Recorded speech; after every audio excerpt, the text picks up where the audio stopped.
नमस्कार मित्रों, 2022 की ये लगभग उत्तरार्ध का समय है और इस पूरे कांग्रेस पार्टी के 4 वर्षों के राजस्थान के शासन का जिक्र तो हम करेंगे ही, लेकिन थोड़ा इतिहास में पीछे जाएंगे तो इस देश में बहुत लंबे समय तक कांग्रेस पार्टी को शासन करने का मौका मिला। कांग्रेस पार्टी के इस 55 वर्षों के शासनकाल को जनता ने 2014 में ठीक तरीके से पहचाना और यही कारण था कि कांग्रेस की भ्रष्ट नीति, अराजकता, जातिवाद, सांप्रदायिकता, धर्मनिरपेक्षता, इन सारे मुद्दों पर हिंदुस्तान की जनता ने कांग्रेस को नक्शे से भी नकार दिया और इसमें जो सबसे बड़ा कारण था करप्शन, भ्रष्टाचार। नेहरू गांधी खानदान भी उसमें संलिप्त रहा। पूरी कांग्रेस पार्टी देश में शायद, यदि मैं उस फहरिस्त गिनानी शुरू करूं तो सैकड़ों ऐसे मसले हैं जो भ्रष्टाचार के नाते इतिहास में दर्ज हो गए। नेहरू जी के मंत्रिमंडल में मेनन जब रक्षा मंत्री थे तब एक जीप घोटाले की गूंज हुई थी। उसके बाद कालांतर में आपने देखा होगा कि कभी बोफोर्स के नाम पर, कभी दवा घोटाले के नाम पर, कभी कोयले के, कभी स्पेक्ट्रम के, एक लंबी फहरिस्त कांग्रेस के हिस्से में जुड़ी रही जिसमें बड़े पैमाने पर भ्रष्टाचार हुआ। कॉमनवेल्थ से लेकर तमाम जिसके किस्से अक्सर होते हैं, यही देश है जहाँ नारे गूंजते थे मिस्टर क्लीन, नकली क्यों है तोप मशीन। बोफोर्स के उस घोटाले से लेकर खेत पाताल से लेकर आकाश तक मनमोहन सिंह जी की सरकार भी इससे बची नहीं। और जब दिल्ली में कांग्रेस पार्टी नहीं बची, नेहरू गांधी खानदान नहीं बचा, तो जब कांग्रेस पार्टी का शासन जब राजस्थान में रहा, कोई न कोई बड़े भ्रष्टाचार के मुद्दे उसके साथ जुड़े रहे। इतना तो राजस्थान की, हिंदुस्तान की जनता ने सब्र कर लिया होगा, लेकिन सब्र की सीमा तब टूटती है जब नेहरू गांधी खानदान के दामाद के उस पर सीधे सीधे उंगली उठती है। थोड़ा सा पीछे जाएंगे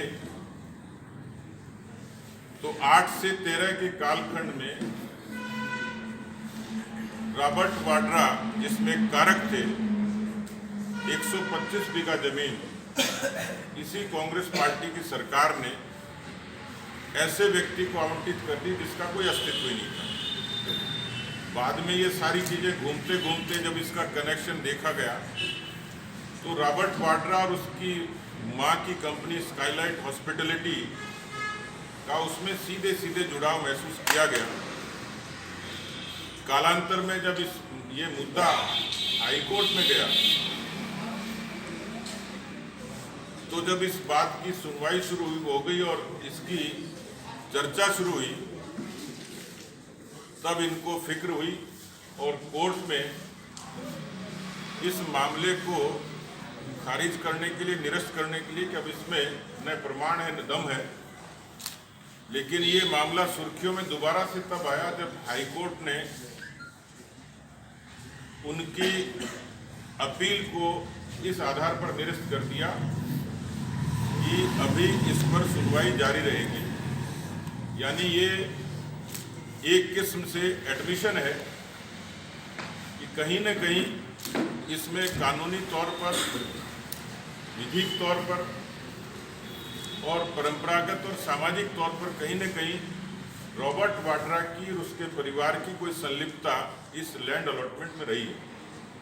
और इसलिए आज दो पक्ष थे कि जिसकी चर्चा अक्सर होती है।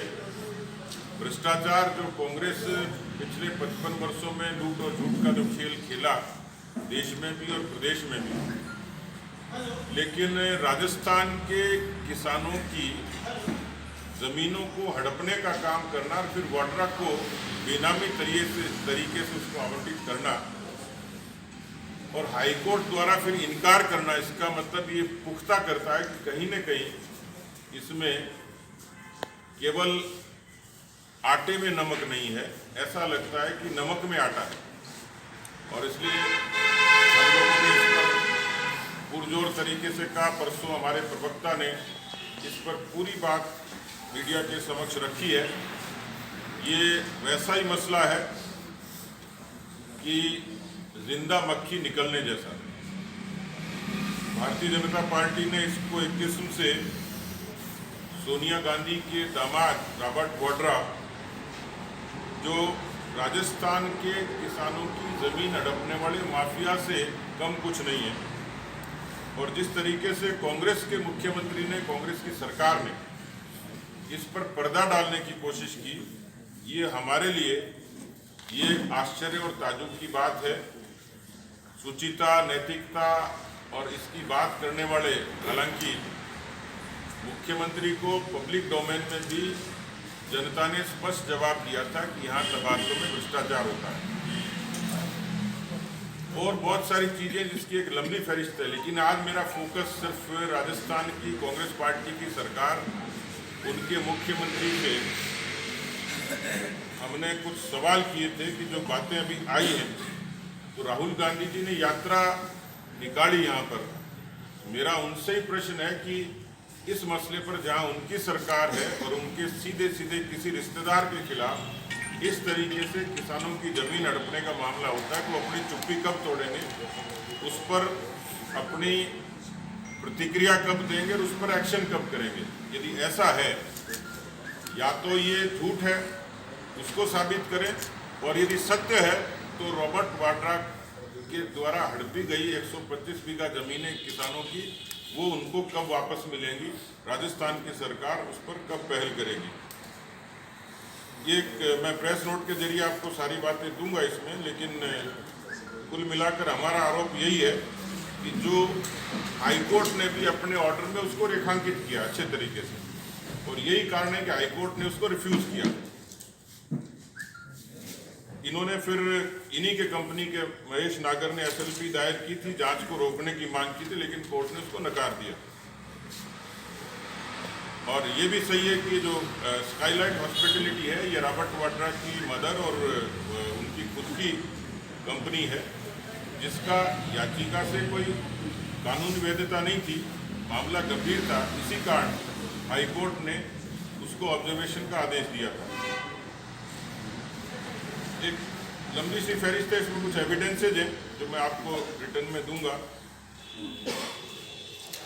लेकिन मेरा इसमें सीधा सीधा ये सवाल यही है कि इसमें राजस्थान के हमारी जो चिंता है, हमारी जो फिक्र है और हमारा जो सवाल है कि मुख्यमंत्री अशोक गहलोत जी ने दामाद श्री को खुश करने के लिए कानून की अनदेखी करके ये ज़मीनें गलत तरीके से स्काईलाइट कंपनी को दी गई, और ऐसे में ऐसा लगता है कि राजस्थान की आवाम से, राजस्थान के किसानों से उनका कोई बहुत सरोकार नहीं है। उनकी मंशा ऐसी लगती है कि न खाता न बही, सोनिया गांधी जो कहे वही सही, इस तर्ज पर वो राज चला रहे हैं। दूसरा, एक बार फिर से कुछ चीज़ें ऐसी कांग्रेस की तरफ से आई इस यात्रा में।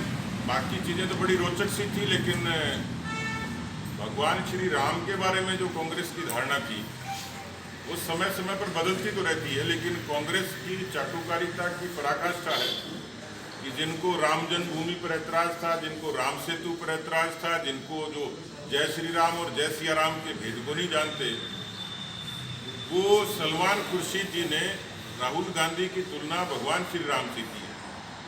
एक सज्जन है यहाँ, उन्होंने महात्मा गांधी से की, जिसके बारे में खुद राहुल गांधी जी ने कहा कि भाई महात्मा गांधी से मेरी तुलना नहीं हो सकती, तो फिर राम से कैसे हो। कुल मिलाकर कांग्रेस का जो चरित्र है चाटुकारिता का, भ्रष्टाचार का और भगवान राम के अस्तित्व को नहीं मानने का है। मुझे लगता है कि इसके बारे में जो आज मैंने आपसे निवेदन किया, जो आग्रह किया कि हाईकोर्ट ने उनकी उस याचिका को खारिज करने की, जांच को रोकने की याचिका को खारिज करने के बाद ये प्रश्न खड़ा होता है श्री अशोक गहलोत जी या खुद राहुल गांधी जी, क्योंकि उनके परिवार पर आरोप है, तो क्या उदारता से, निरपेक्षता से और ईमानदारी से जिस बात की वो चर्चा अक्सर करते हैं, कोई बड़े दिल का परिचय देंगे और राजस्थान के उन किसानों की ज़मीनों को हड़पने का जो काम किया उसका कोई समाधान करेंगे क्या? आज का मेरा इस पत्रकार वार्ता का मंतव्य यही था। परसों दिल्ली में भी हमारे प्रवक्ता ने इस मामले में पूरी बात रखी है। कुछ चीज़ें मैं प्रेस नोट के जरिए आप लोगों तक पहुंचाऊंगा। धन्यवाद।